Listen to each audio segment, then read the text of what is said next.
So these later 8 chapters were a lot easier to get into than the first 8 chapters. First 8 chapters were pretty slow, but these ones really picked up. There's like a lot faster plot, a lot more going on, kind of more entertainment, not more, I wouldn't say relatability to the plot, maybe more relatability to the characters, but definitely different in that way. So some important things. In chapter 9, Jurgis starts taking classes after work to learn English. I thought that also kind of touched on the idea we talked about earlier about how Sinclair kind of pushes his views of like assimilation and the importance of assimilation, while also trying to say that immigrant workers shouldn't be treated that the way that they are. So it kind of like clashes, and I just kind of have a hard time with his two viewpoints if he thinks that immigrants should come and be assimilated into American culture, or they should be their own people and be able to really decide what they want to do and bring in their own culture and allow themselves to work and build a new life. I'm not really sure, kind of confused on that.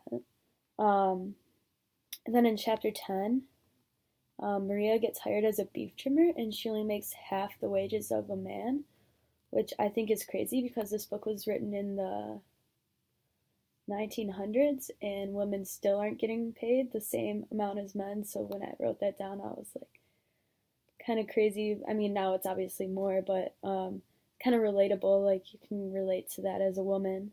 And then I was really thinking about how Maria puts her money in the bank, and then she sews it into her clothes and talks about how it kind of makes her scared that she's going to be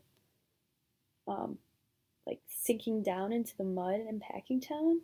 I didn't know if that was like a symbolism for, like all this money and all this whole new life is holding her down from the person that she really wants to be or become, or something maybe like that. I would think that there's definitely some kind of meaning behind there, and I'd like to explore that a little bit more. And then I just thought that it was interesting how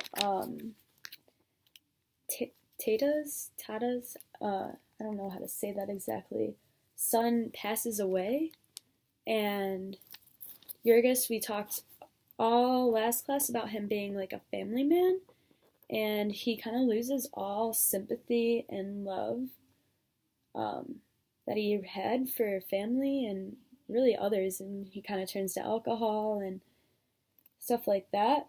I just kind of driven by like the need to actually live and strive, so kind of showing like the effects of capitalism on people and how these effects can really change a person, and how the greater society really can influence families and family dynamics.